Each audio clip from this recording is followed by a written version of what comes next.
Hello. So this video is going to be a lot like the ones that I did for a couple of years, solo with either the Blue Review podcast or just videos, about other interests of mine or about Flickr Street, my project, my lifelong project, and or just kind of talking in general about my life or feelings.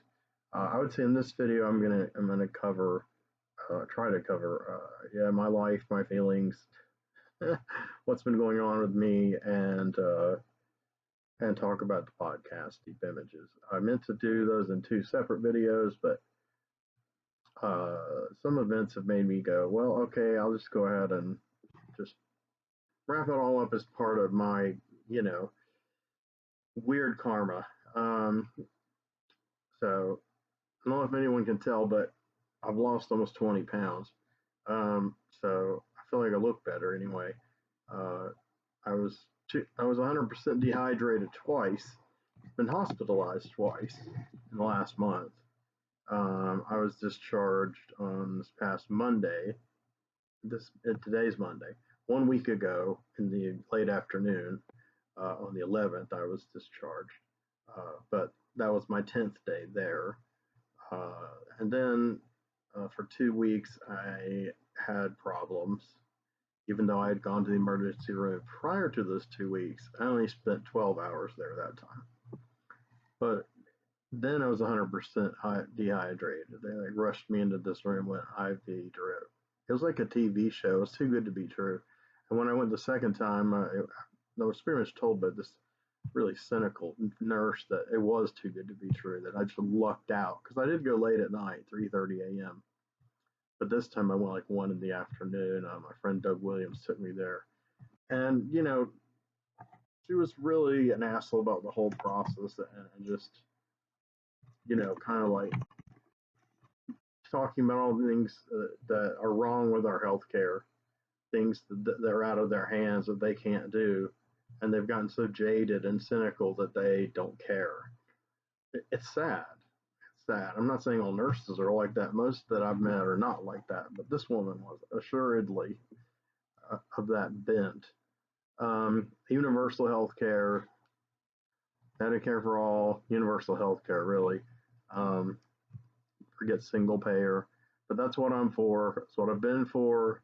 I was always for it. I didn't really know the terminology until I began following Bernie Sanders in 2015. Uh, he really changed the culture, the conversation, but he didn't change the culture. He didn't change the world. Um, and his continuing vote for horrible, horrible things marks him as somebody who's helping ruin the world now. And he's a boot-licking lackey to a certain person. Uh, anyway, I don't really want to talk about politics. It might come up again. I don't know. It's part of me. I'm sorry. It's activism is part of me now. I don't go out on the streets, but I go out on the virtual streets. I network, I talk, I give my thoughts, I support channels. Uh, I vote. I don't. I had decided not to vote ever again after the last election. Uh, who did I vote for? I wrote. Did I have to write them in? I had to. 2016, I had to write in Jill Stein and John Lou Baraka, and I did so very proudly. 2020, I wrote in Howie Hawkins, and I forgot his running mate. Of course, Howie Hawkins has turned out to be basically a retrogressive redneck, and who's really not progressive or left. He's just kind of using the Green Party. So they dumped him from a high position, and we're going to run Cornel West, and that's a big mess. I won't get into. You should really respect him. I respect a lot of his work and ideas, and his taste in music, but he's out there, and I would never support him at all. As soon as he announced his run, I was going to vote. That made me decide. okay, I will vote again. I'll vote for him for president, and I'll vote for any non-duopoly candidate that's local or of any import, and then I'll never vote again. But Cornell blew it, so Jill Stein is now running. She's about to clinch the Green Party nomination. I said I wasn't going to talk about politics, but for those who aren't aware, uh, the duopoly has a stranglehold on our election system and our whole democracy and way of doing things. Um, but there are several other parties, and in the wake of one disastrous, horrible thing after another, wrought by or extremely mishandled by or shrugged off as not important by President Biden, people are starting to wake up in large numbers. And, other parties are there as an alternative, and no one's saying they're going to win president, but they need to get on the debate stage. They need to get the message out to as many people as possible, because you have to fight the mainstream media. I follow independent leftist media, mainly on YouTube, and some of those guys and their formats influence the way I did Deep Images, even though it's not a political show. So though sometimes it really does veer in that direction. If like right now I'm posting Italian cinema chapters, and it's really kind of hard. Spanish and Italian cinema both, no matter what it was about, there was always at least a subtext, an undercurrent of rage against fascism and totalitarianism.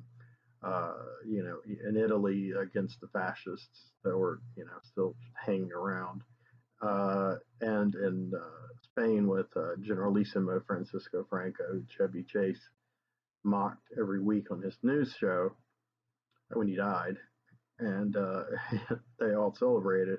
He would be like, and in other news, Generalissimo Francisco Franco is still dead. So I didn't know who he was at the time. I don't believe he's related to Jesus Franco, a director I enjoy.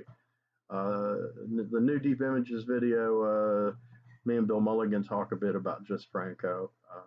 He gives the cons, I give the pros, and I think we kind of came up even because that's kind of how Franco's catalog is. Though some of my good friends are ardent admirers of Jess Franco, and I totally get it, and I love some of his movies. My biggest videos that have had the most views have been about Jess Franco movies, so I have nothing bad to say about the man. Rest in peace. So I'm veering back into movies. So there's movies. We can push politics aside. There's movies, and there's like the hospital. So hospital was, in many ways, a really great experience. In many ways, a really terrible experience. Overall, my takeaway was a really great experience. Um, it was the first time I'd been an inpatient since 1996, and well, okay, in a regular hospital, not a psychiatric hospital. That was 2016, and I'm not ashamed to admit that I was committed. I had to commit myself. See, what they do nowadays is, it used to be like a family member or power of attorney if you were like totally out of control, like which I wasn't. I was just completely dead inside. Um, but that person, power of attorney or relative would be like, okay, we're gonna have him committed or her. That became a cliche about how people looked at the process. Um, but nowadays, I mean, if you're not totally out of control and you don't have any power of attorney people or anything with you advocating, you're just advocating for yourself. They ask you if you want to be committed, and I said no. The second time I went, the first time I said yes, and I said no. They said, well, it's your choice to be committed, and then they're like, but if you don't get committed, we can't give you any treatment. You'll have to leave. So, you know. they committed me, but since I signed a paper under duress of being booted out the door, I guess I committed myself. Anyway, that was only 5 days. The last time I was inpatient in a regular hospital, I was in December, early December of 1996. It was very memorable. That was also a very enjoyable period. You know, I was in some pain, but it was an operation for an infection. It really wasn't painful, but could grow into something on my hand. And I was like, fuck. And so they had to do this kind of elaborate surgery, and because they had to operate on every finger, and so I wore this giant mitt for like 2 weeks after the hospital. So I didn't work, and I had trouble eating, and not too much trouble because I'm right-handed, but shaving and things like that, I just gave up on even trying to do. Um, but that was the final time, and things have changed quite a lot since 1996. In a few ways for the better, in a lot of ways definitely for the worse. And I read, I hear people's stories about healthcare in this country. Obviously, I'm a supporter of universal healthcare, as I said earlier, ad nauseum. But seeing it firsthand, yeah, it's pretty fucking terrible. But I do think a lot of the people on the ground, like nurses, are trying to do their best, especially now that the COVID hysteria has like at least like 95% died down, as it should.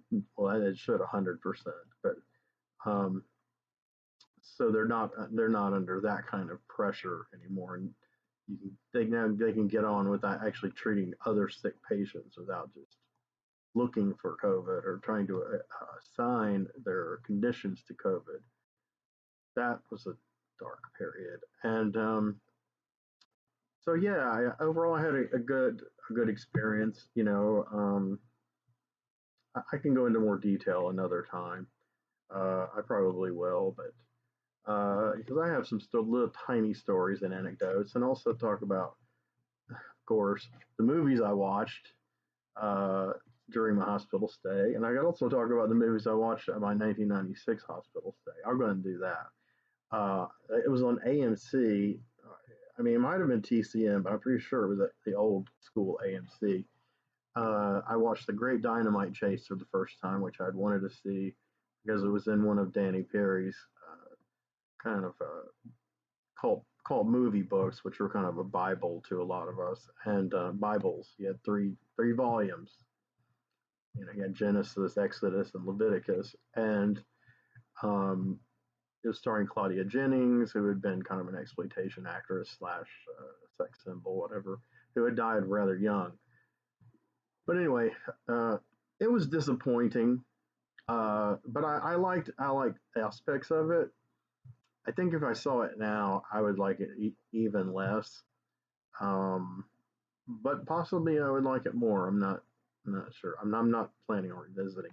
And I also saw for the first time A Touch of Evil, the restored version, and that at that time was about to come out on VHS, and a year later on during the birth of DVD on that format. I loved Touch of Evil. It just mesmerized me visually, and I mean the eccentric characters and mood and tone were fantastic, but they were secondary to the staging, the mise en scène, the mood, the production design, the lighting, all the things that Orson Welles, uh, some people say, pioneered, and then other people say did not. But I will say this: they're all things that Orson Welles used to better effect than anyone else in Hollywood in 1941 in Citizen Kane. I'm not talking about any content of Citizen Kane's story or anything like that, or the acting. I'm just saying, as cinema, Citizen Kane was way ahead of what was happening in Hollywood in 1941. I'm not talking about other countries.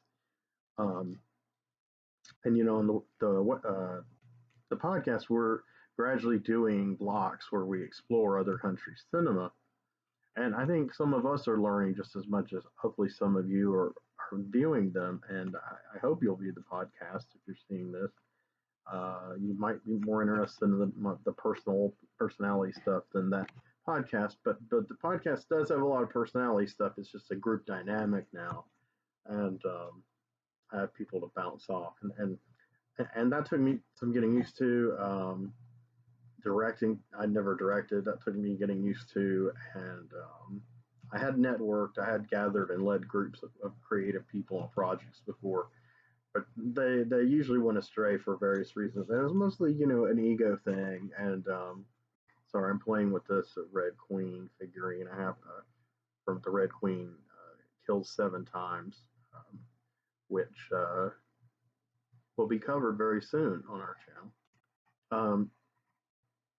So essentially, in the beginning, I felt as though, wow, a lot of the problems I had when I was a teenager, when I was trying to start my own little indie comic company, I used the title that Thomas had come up with when he was 9 and I was 8, Dynamite Comics. But for all that time, I thought it was a silly name. But now look, there's Dynamite Entertainment, and they have all these properties, these huge properties, uh, and they're still kind of an alternative or independent, company. Um, some of those properties are questionable public domain or genuine public domain. But even if they're questionable, they'll usually just use the characters anyway. So they've been in a little trouble, but lately they've been buying up other franchises and ones I'm not as interested in. I was happy in the beginning with some of the ones they were acquiring, but anyway, I'm going way off course. I reviewed a whole ton of those comic books for the Comics Forge online when I had a job there for a year in 2011, 2012. Anyway, so I have experience in that area. Comic book reviewer. As far as deep images, yeah, in the beginning there were things that reminded me of the petty squabbles and ego trips and just kind of malaise and laziness and uncaring kind of attitude and wanting to joke around and horse around all the time and not really get anything done.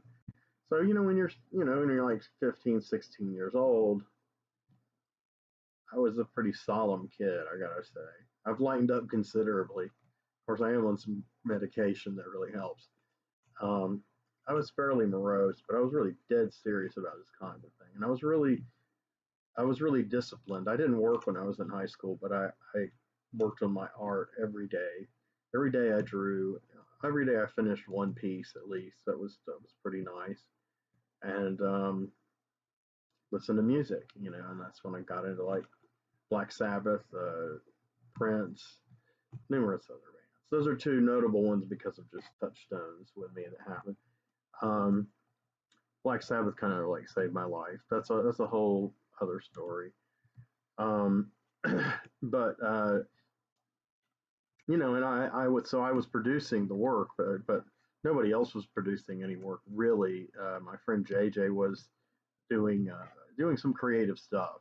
He wasn't a very good scripter, and he was a pretty terrible artist, but um, he he tried. He had energy, he had ideas. He was fun to work with. There were a couple other guys that tried to kind of jump on our train, and there was some bones, and then it just never worked out. The whole thing fell apart. Um, my friend Doug Williams that I just mentioned, he was in Dynamite Comics for about 2 years, and he was one of the last. He was one of the ones who stayed with me till the end. Actually, he was mainly just doing design art for the characters that were already created, and they were great, fantastic art. Um, so when I started Deep Images, a lot of the people I recruited began kind of acting like those 15, 16-year-old children had acted, and in all those ways I named that were detrimental to getting anything done. And I'm thinking, and all of them were over 21. I think all of them were over 25. Yeah. even 30. There are a couple of young guys, but mostly guys in their 40s and 50s, just and women too, who were just acting, who were just taking advantage of me, my kindness, and because I was inviting them to group chats on Messenger, and that's where we formulate the ideas, and that's not something we're just like going to let everyone in the world know about before the show drops. Not like anyone cares, but if we ever became known, I would not want someone telling our backstage stories or telling people spoilers ahead of time what we're going to do. I don't think that way, and I don't even believe we have enough momentum at this point to, within the videos themselves, talk about what's coming up because things can change so rapidly.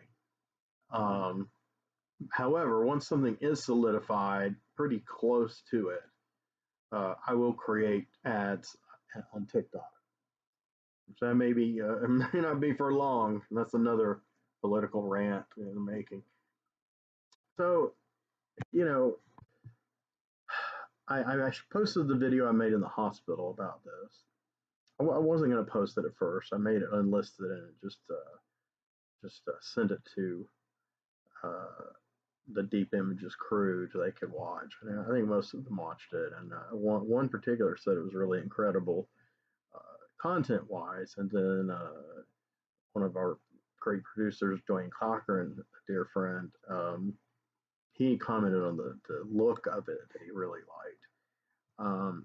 He's really been steering things in a more professional direction. I mean, he's worked not in Hollywood, but he's worked for Hollywood before within the mainstream film industry. And one of our cats, Bill Mulligan, he's worked within the independent film uh, industry for quite some time. Still is. Uh, so those two guys have experiences. They're very like disparate kinds, but they both like really feed in and enhance what my kind of vision is for things. And I will get back to the history and name the names I can name, which is just about all of them except maybe one. As far as what it went down, uh, expanding on what I said on the origins of Deep Images video that I was just mentioning. It's all white, everything looks like died and gone to heaven. And I kind of felt like I did, I was very cogent, even though I was I was under the influence of some heavy narcotic medication, but I wasn't hyper like I am under my regular kind of antidepressants. I was just like, yes. And sometimes I wish I could just talk that way all the time. Sometimes I hate coming off as being so hyper.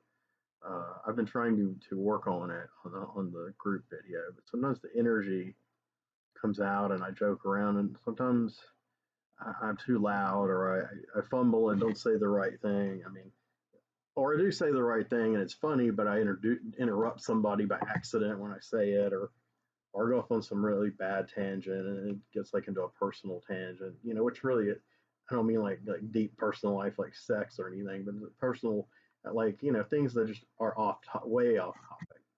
We've gotten better as a group tremendously in this area, and I've gotten better tremendously. But in the last session we had, I got as the night wore on, I started kind of going in that direction, and it's because I feel a filial feeling towards my co-producer Kaylin and co-host Kaylin Ireland. She's a dear friend and partner, and she's really she really helped make the show happen the way I wanted it to happen originally. It was kind of hobbling along for the first 12 episodes.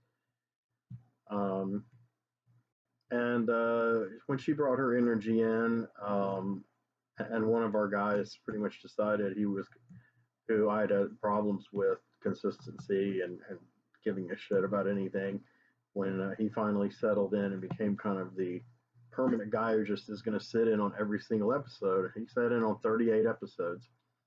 And then we had a falling out. I don't consider it a personal falling out. And I did a video about that too. So which he rejoindered on here, but it was like way too personal kind of stuff about me and about the group and about himself. He has no self censoring abilities. So if any of y'all are watching and know anything about who's been in our group, or saw that video or whatever, or dealt with this person, I'm talking about. I'm only not saying his name because I'm not upset with him anymore. I don't have an issue with him. I never really was angry. I was annoyed. I was frustrated, and I knew that he was detrimental to the project. But I appreciate the work he did do. I'm not going to badmouth him and say, hey, his stability and loyalty really were a bulwark. If you have someone like that, uh, you feel like, well, at least there's the seeds of a group that's going to cohere. Um, and over time, some of the guys the other guys became that way as well. And I mean, and two of them were originals, Keith Howell and Bill Mulligan, and they're still with me. They've been with me from the beginning, but they have very busy lives. So their attendance was kind of spotty in the beginning, and I didn't know how to handle it. Should I, whatever. There wasn't like a whole system within of like how we related and how we, would like. Sometimes you have to be like, okay, we have to do this for the show. We have to get it done. And that person's like, okay, I can't do it because it's usually something really important. I'm like, all right, that's cool. Or, hey, man, we have a really big one coming up. Can you make it? And they're like, well, I have a few things I might do. I try my best to make it, and they invariably always make those. And so Keith is our moderator. I've known him for some years. So this little group is kind of becoming like family to me, and I don't like seeing I don't like feeling negative energy introduced into the space of the group chat. Uh, Thankfully, it hasn't happened on camera yet. We'd have to cut, I guess, or we could exploit it. To call ourselves exploitation. I don't know. I haven't really imagined what we would do exactly, or what I would say to kind of try to say or do to try to put a stop to such shenanigans. Everybody's been cool and adult, you know, before, during, and after recording. Thank you all for that. Some of them had it more together than I did some episodes. So now I've learned how to direct fairly well, I believe. And I mean, I'm not like directing literally moving pictures, people walking and pans and cranes and everything. But as far as directing like theatrical, which that's kind of what if you're going to direct a podcast, that's kind of what you do. My podcasts don't have any direction, and it shows in a bad way.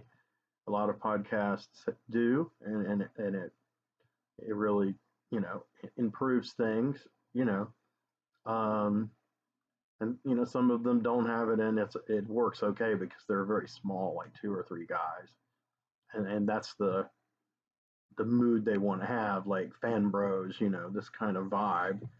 I don't want to have that vibe. I hate fan bros, and I mean, not I don't hate all the individual people, even all the individual goofy channels that I come upon. Um, but I hate fan bro as a cultural problem, and it's hard not. It's almost a credo of mine to rag on them in every single video I make, like anything, personal video, uh, blue review, deep images, because I think they're poisonous, to the enjoyment of art nowadays. The arts, their toxic fandom, toxic's overused, but it is toxic. So anyway, I feel like at this point, after talking up to this point, just off the cuff, I do use notes on deep images now, so so and I do make lists and I do make direction notes. Um, so I got my shit together, but had a major conflict with someone yesterday and the day before. The day before, things were fairly okay between us, I thought, but yesterday it escalated really quickly, and in my opinion, uh, the negative energy was is a little overwhelming for me. I was not feeling that well. I was just mainly I was tired and I had eye strain. I don't have an overhead light in my room. I need to get like a little lamp. I need to get reading glasses, and I'm not really I'm not really good type. I'm not good at typing quickly on my cell phone. I have been at times in the past, some that have some slightly larger buttons, and my vision was slightly better than it is now. But it's a strain, and then when you're having a clash with someone who's like a published writer of numerous numerous works, he probably learned typing the real way and is just going at it, man. And so there's that flurry that I can't keep up with, and it snowballed, it escalated. I would try to reply, to the salient points that were at the root of things, but by the time my mind get that sent, he had already sent a flurry of new, um, I don't know what you would call them. Some I took as insults. He swore they weren't. Some I definitely criticism, definitely complaining, though he didn't like that term either. Um, and just antagonism towards the process in which we make deep images happen.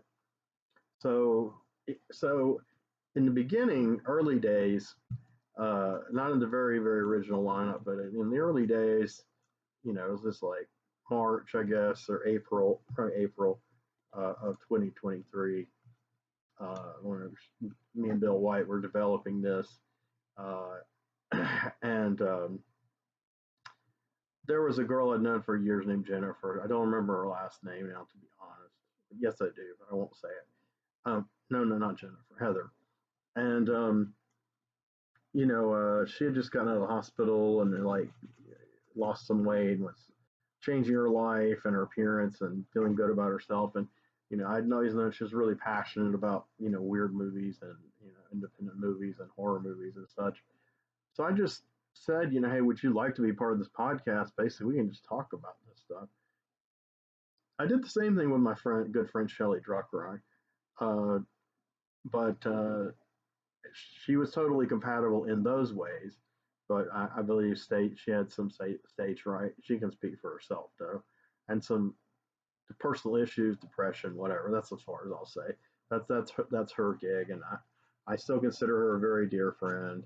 And I'm hoping one day she'll guest on the show and have some guest panelists, like have a subject and have some guest panelists like go around and see what they think of one movie or a one theme or whatever. Just experiments and things. Um, it's getting darker. I don't know. Something bad might be right to happen. An ill omen, dust blow in the wind. I think it's one of my bulbs over there is starting to go out. Um, but anyway, so this young lady Heather, so I welcomed her in, and immediately she told us how we should do it. She told us we needed a script for every person for every episode. We needed stronger direction, which obviously that part was true, and I eventually provided it. I think she wished to provide it herself, um, and she was very antagonistic, bossy, and demanding, and wanted to take over the project because she could do it better than we could. So I said, okay, goodbye. Blocked her on the off the group chat and blocked her everywhere else because it's like if you're my friend, I mean, yeah, that's separate than working on the podcast. But if you're my friend, you'll at least be respectful to me within the confines of my project that I created. Uh, some people just can't do that, I guess, because they it's too much about them and their belief in themselves as having all the answers. I don't believe I have all the answers. I know for a fact I don't. I know that I know more of the truth, as in like capital T, objective truth about the world we live in, the country we live in, the culture we live in, than millions of people. Though millions of people also have this knowledge and are awake now. That makes me feel very good. Um, but when you're a weirdo and you're a kid and you like walk around and play act your stories outside, which a lot of which became Flicker Street stories, uh, use sticks for swords or guns, and then you also suffer from depression, and you don't even know what depression is at that age, and you're very philosophical. You read a lot, you know a lot of big words. Some teachers like that. Most of the students make fun of you. Everyone bullied me for any kind of reason every day until from second grade until 11th grade. 12th grade, I only had a couple of incidents, and I did stand up for myself. I got hurt one time, but and the kid did not get in trouble, but I did stand up for myself more aggressively. I was starting to maybe inch my way out of my shell, my quasi neurodivergent shell. Um, so I don't know. My point being is I have gained, and it's been hard won, hard fought battle to gain confidence and just putting myself out there like this, just making this and just taking the chance on millions of people, though there's probably only dozens of people seeing it. And it's in the internet, it's forever. Um, or throwing something on TikTok or just contacting people or my fear of so many things that I held for years have eroded and they've fallen away. That skin has been shed, and one of the things that was holding me back, a lot of it was my own mental barriers. One of the things that was holding me back for many years, and yet also sustaining me in other ways, was my then best friend, and I won't name him, and uh, because he had a very narrow, I guess, has a very narrow worldview, and a very strict. I can't think of the word I'm thinking of, but think of a drill sergeant or a security guard or something. I mean, jail cell guy, cop, whatever, and he hates cops, but he acts like the authority. He's kind of like a cross between a drill sergeant, a prison warden, and a academic professor, all wrapped up in one, with the outward persona of a clown. And I mean, it's just whatever. He's a brilliant guy, but uh, he discouraged me from doing a lot of things that were experimental things creatively, and some in my personal life. Had a huge influence on me and impact. Sometimes he was on the money, about my friends and their failings. But so I even kind of mimicked him in the way I dealt with problems, and then I became really kind of mean, and I thought it was strong. I was armored as my then girlfriend. This now I'm talking like very early 20s. My then girlfriend said, you've got armor, when you dress up, all goth and everything. And I said, well, call it an armor. I look better. I look good finally. Um, in my own eyes, not 100%. It still took me forever to fix my hair. I mean, look at it now; it's falling out. Slept on it. I haven't washed it in 2 days. I just don't care because I'm not going anywhere until tomorrow. Yes, I will bathe and wash my hair before I go somewhere.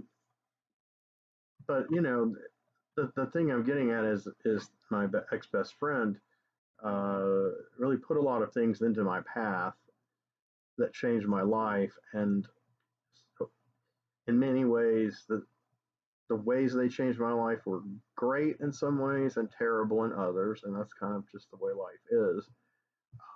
But a lot of them were bad experiences at the beginning, at least, because he wanted control of the scenarios, the approval of like who I dated, who I slept with, it, who I was friends with. I mean, it was very toxic, and I didn't, again, like depression at 12. I didn't know toxic at 24 or whatever.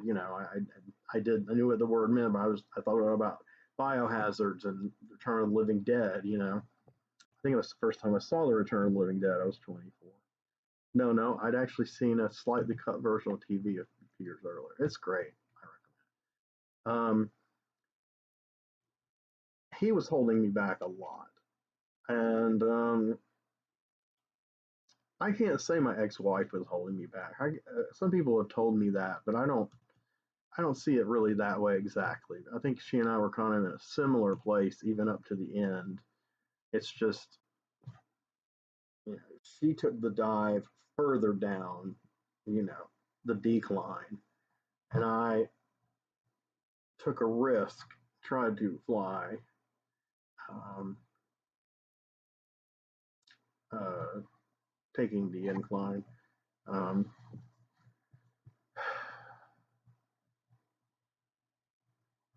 yeah, it's kind of like the song Blackbird by Paul McCartney. Um, all your life you've been waiting for this moment to arrive. Spread your wings, and or spread your wings. A song by Queen. I like the wings analogy. Whether it's angels or mutants or demons or whatever, gargoyles. So those factors I'm mentioning are all out of my life. They're all out of my life completely, and I think the last vestiges of them. I think 2018 was the last vestiges of my ex best friend. 2017, my divorce was final, and that's been that. No contact, no interest in contact. And by the time I got to 2019, I believe all the rest of my inner work had been done. But I was beginning to worry about finances again. I had not had to for a while. I was fortunate. Now I'm very unfortunate, and I'm in a terrible position, dependent on other people like I've never been before, and it's humbling, and it has affected my feelings of being an evolved person, an aware person, a self-examined and self-actualized, self-realized being.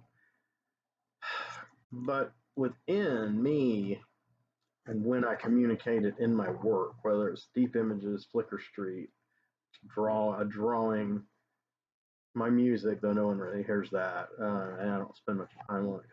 My guitars now needs repairs. um, I need a couple instruments.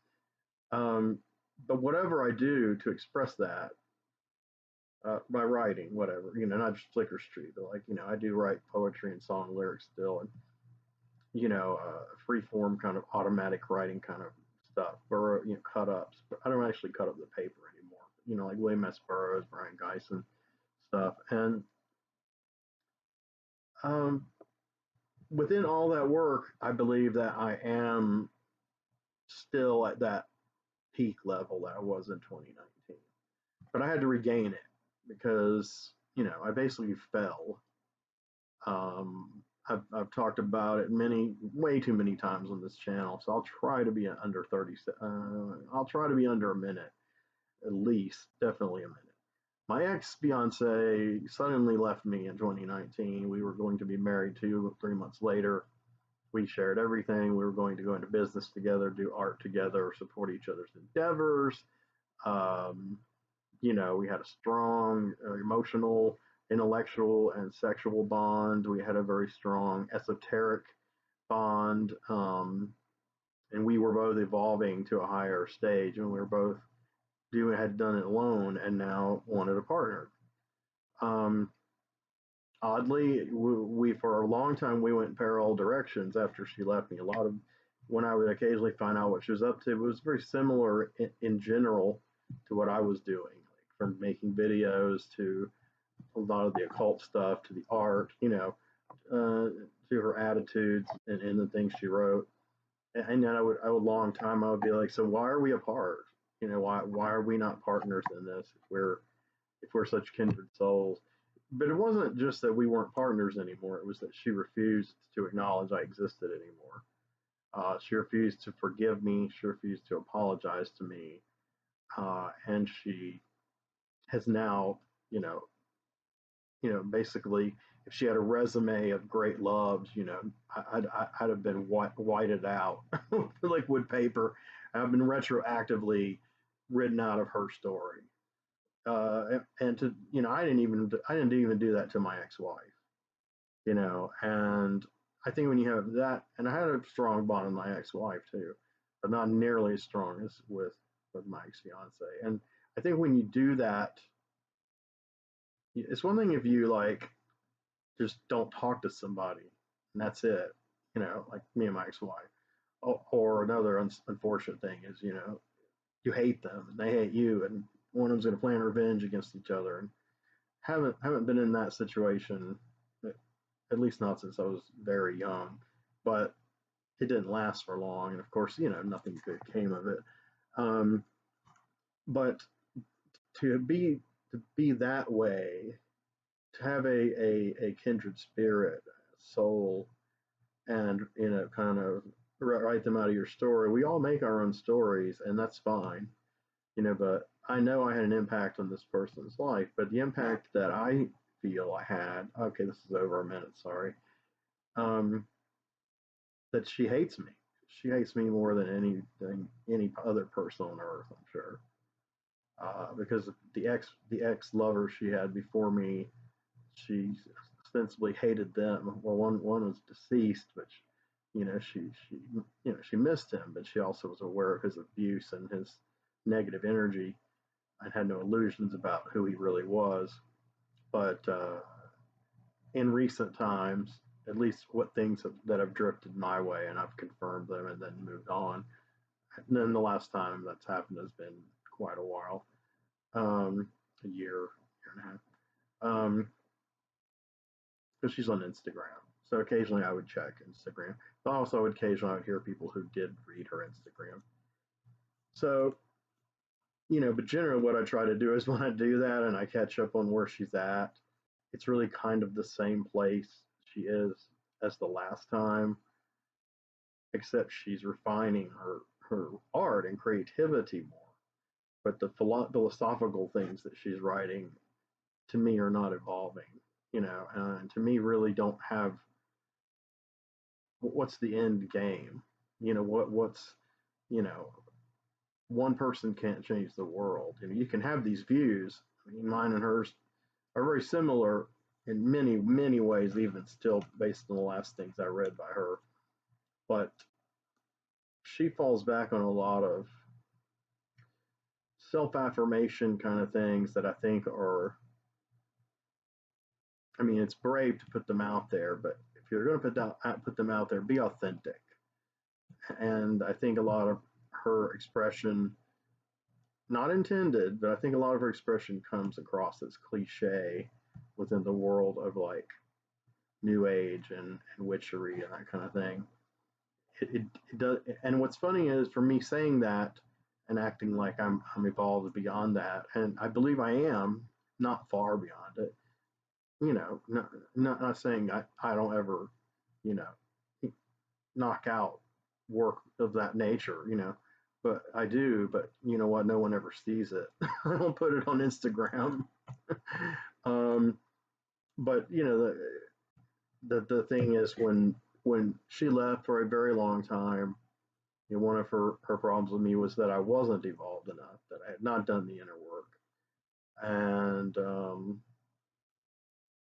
all I'm seeing from her, you can call it inner work, um, fine, whatever. You can call it being confident and trying to survive in the world. That's what I call it, and that's what I try to do.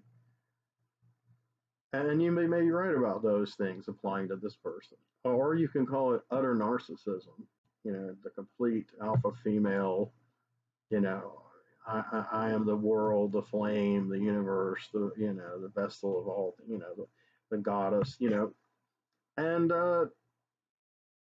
maybe you're not. Maybe you're not all those things. I believe you can have an enormous amount of pride in your accomplishments, enormous love for yourself, and a feeling of no matter how alienated you are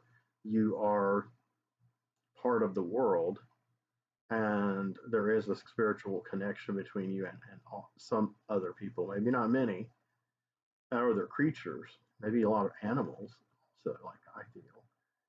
Um, when you have a pet, that changes you. I think that forces you to evolve as a person. Uh, Not everyone meets the challenge. I did not when I first started getting cats. There are things I regret. Um, but, the ones I've had since I've, been living in this house 2015, well, got one in 2013, one in 2014. We moved in 2015. Selena died in 2018. And I will look at pictures of her and I feel this pure love that's just because that's what she gave me, you know, and I don't have to overthink it, over philosophize it, you know. It's authentic emotion, you know. And I believe my ex was terrified of authentic emotion and what it represented and commitment. Um, I believe she's a liar, and I believe I really feel very negatively toward her, but I don't hold the negative energy within. So that means I've healed even more. I had to go through all these stages of grief. It took me a long time to get over her. I would say from 2019 until 2021. I think the last time I ever tried to call her was January of 2021. Yeah, because that's when she and I were both making videos during that period, and I sent her some videos addressed to her. She watched them based on the count, but because they were only for her, never gonna reply.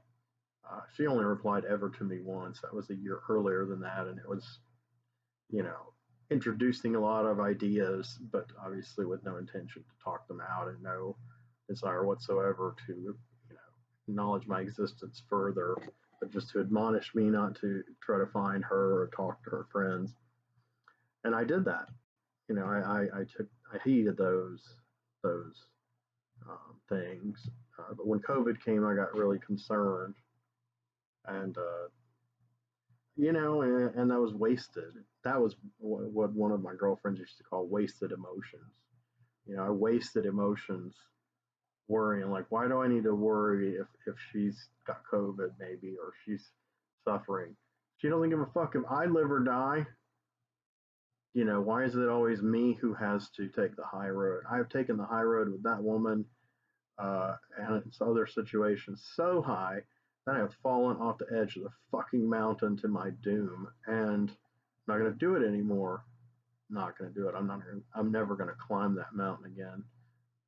And those are wasted emotions. That's energy that I need to direct within myself to further heal myself and further do the inner work. I'm not making fun of inner work. I believe in it. I have a really dear friend, Heather, who is on the lighter. I don't mean lighter like lightweight. I mean lighter as in light as opposed to darkness in cosmic terms. She's more on the lighter side than I am. I'm more on the darker side, but she has a lot of these same kind of thoughts and expressions through her art and mystical kind of beliefs, and that's how we became like almost immediate friends. And she's a wonderful dear friend. Um, so you can be those things and not be pretentious and narcissistic. Um, but what time will tell. Of course, is what we leave behind. To quote uh, Deep Space Nine. So in her case, my ex-fiance, she's going to leave a body of work, just what she has now. She's going to leave a body of work that will be appreciated after her, if she's gone. And I probably won't have as much of a work legacy as her. And oh well, and she's a lot younger than me too. So I believe in that sense, what she's doing and what her attitude is good for her, healthy for her, strong. So if you're watching this, I know you're not, but if you're watching this person I used to be intimate with, I'm giving you kudos for that. But while we're still living on this world and having to engage with society, even though we don't want to, uh, I think the attitude that you're building up to buttress uh, yourself, where you can do your work unimpeded by emotional disturbance. I don't think it's good in her work, but that's just my opinion. I'm not judging, you know, but I feel as though I have been silently judged for 5 years. But anyway, the last time I tried to call her was January 2021. I was involved with a nice woman named Bree in a polyamorous situation, and I wasn't involved with the other person.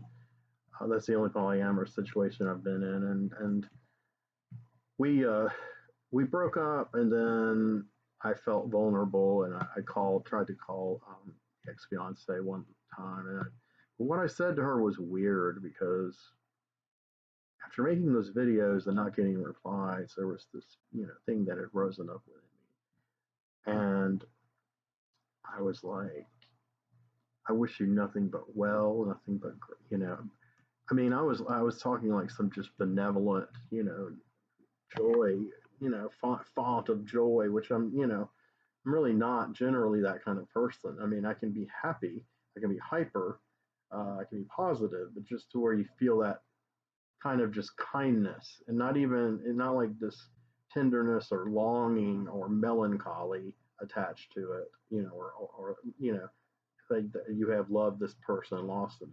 There was really none of that. It was really like, okay, in this moment, because I know it will be the last moment that you might hear my voice, you know, I want you to have everything, the world. I wish you the very best of everything, and no ill. And whereas I don't have the happy attitude towards her anymore as I did then at all, I still want those things for her.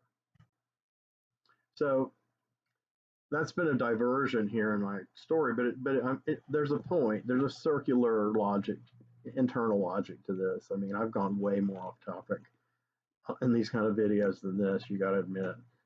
I'm still on the track with how this ties in with where I'm at now, with how this ties in with my current situation internally and externally. That and internally, externally includes my health, my physical health, as well as my mental health. My physical health is failing me, and I'm having to cope with a lot of new challenges. And I think some of them, there's still some coming up that might break me. They might break me, or I might go into a hole deeper than I've ever been before.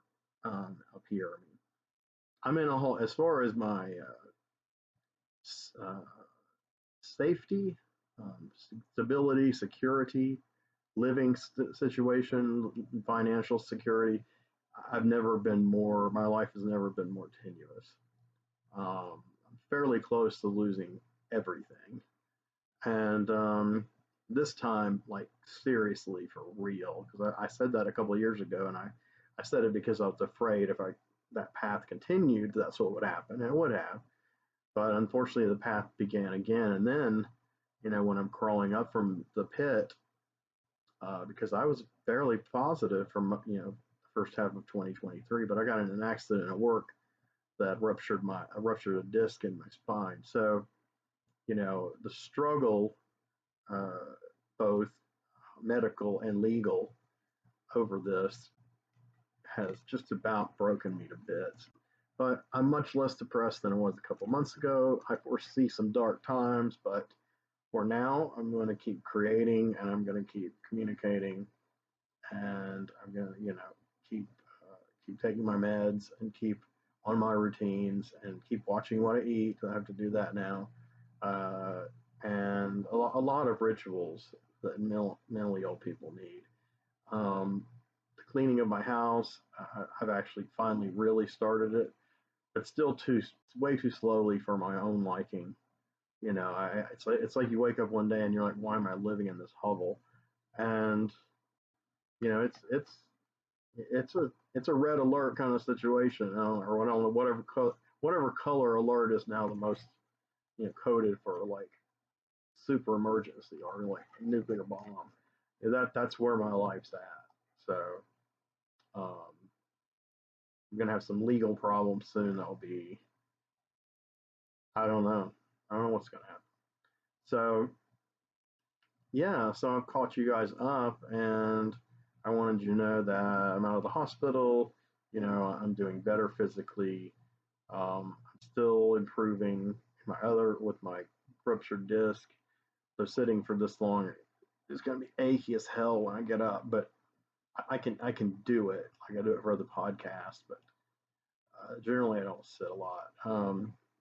I do a lot more walking though with my cane.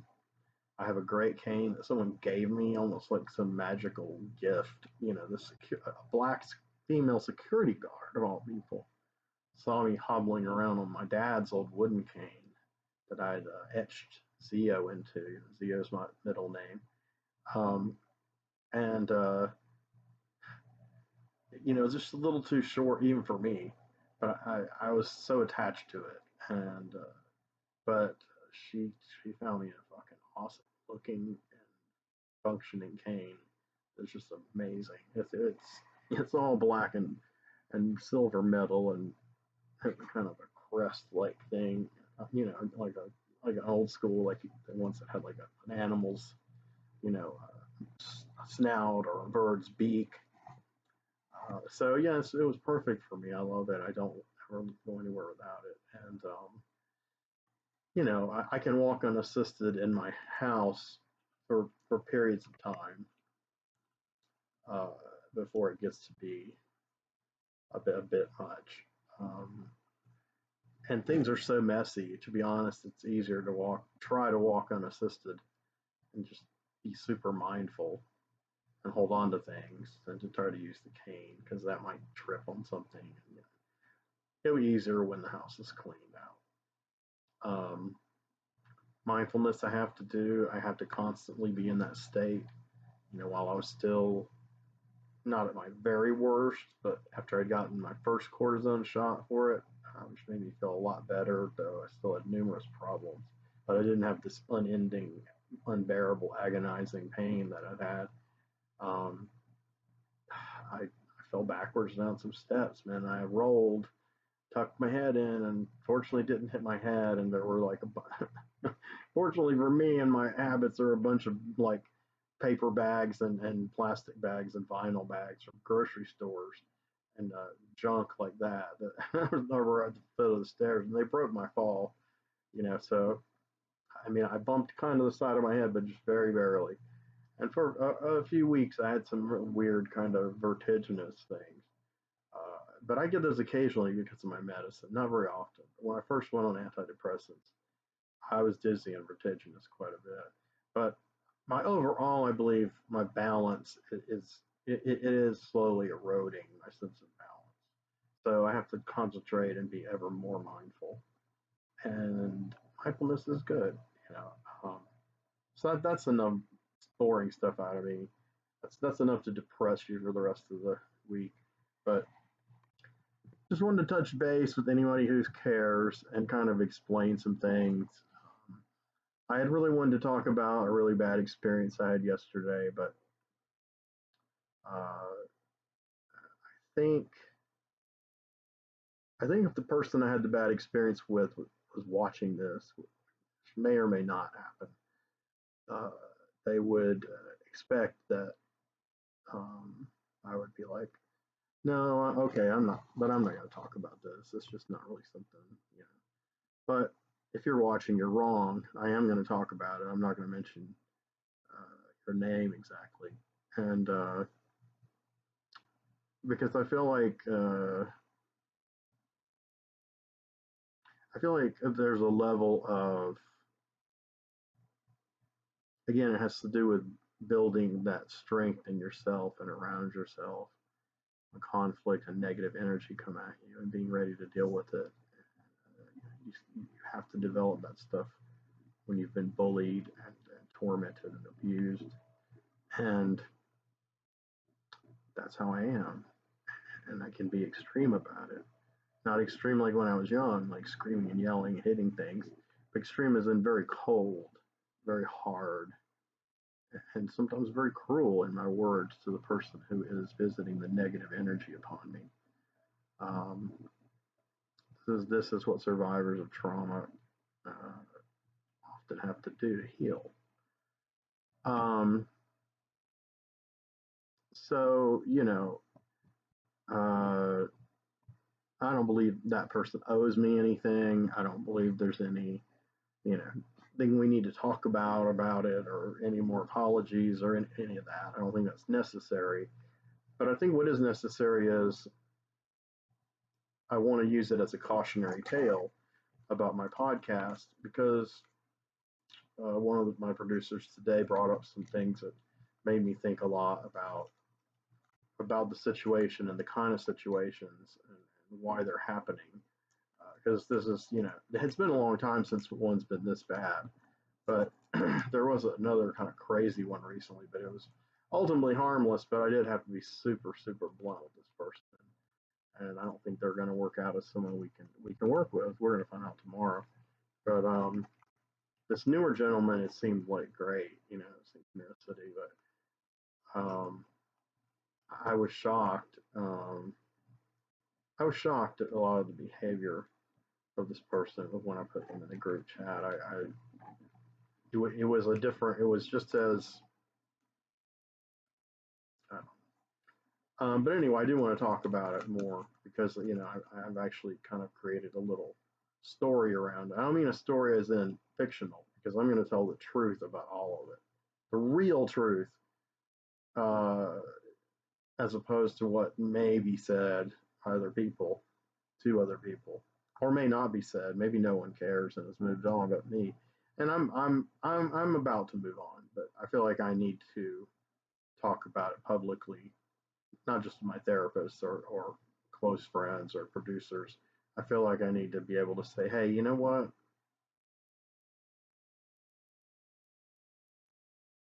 To this person, who I'm not going to say this to again, but my conclusion to that person who represents all people who have done this kind of thing to me is you're not going to break me. You're not going to destroy me.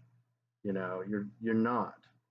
Don't even try. Don't come into my zone and sully it. Don't disrespect my work and people I work with. Don't do it. You will be shut the fuck down. See, that's how it goes. So I tried to shut it down, but that made it a lot worse because the person's a lot more verbose than me and angry than me. So in any case, it was settled, and we're not going to work together. But and like I said, I don't feel like there's any connection between any story I tell about it, true story, to just names changed to protect the innocent. I don't think there's any connection. I mean, he might, but I don't think there's any connection between me telling that story in full to illustrate something about myself and what I've been through the last few days because this has wrecked my anxiety. I mean, I can't even describe it. So I've had to take 3 Klonopin and I'm finally calming down, Um, there's no connection between me telling that story and the amicable, you know, uh, apologetic, shake your hands virtually that we did. It's not that I didn't mean that. I did. Um, But when you realize that internally you've been wrecked and it can't be resolved, and you'll never be able to resolve it with that person because you'll never change their mind. You shouldn't even try.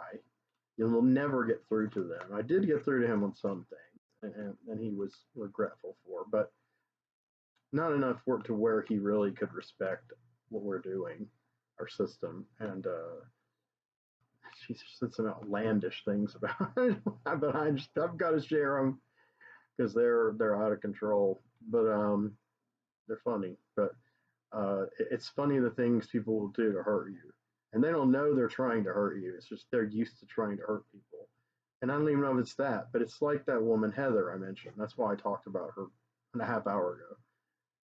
I had to shut her out of the group because she came in and wanted to take over and was real bossy and rude and mean to everybody. And this is kind of what happened again. And, it's like, no, this is mine. You're not going to take it. It's not like my wife or my money or even my house. This comes from me. And if I have no tools to do it anymore, I could stand on the street and do it. I have something to say, and I have things to say, and they're important, and they matter, and I matter. And I'm not trying to be cliched and over the top, but I think people like me do need to be able to say this out loud sometimes, and a lot of times to people who position themselves in an antagonistic stance towards them, a threatening stance. You have to be able to say, I matter. So if anyone is watching this and it doesn't feel like they matter, or someone's made you feel like you don't matter, or what something you've worked on hard on isn't good enough, or isn't up to someone's standards, or it makes no sense why anyone would do crazy shit like that. Um, Fuck them. You do matter. They don't. Not in your world.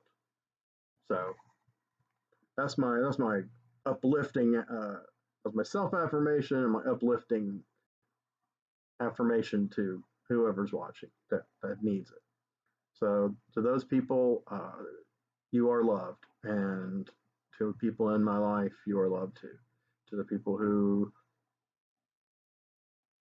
for whatever reason, have are not in my life, um, you're not loved by me. You're not hated by me, but you're not loved by me. So, because there's a reason you're not in my life. So, take care, my friends. I love you all.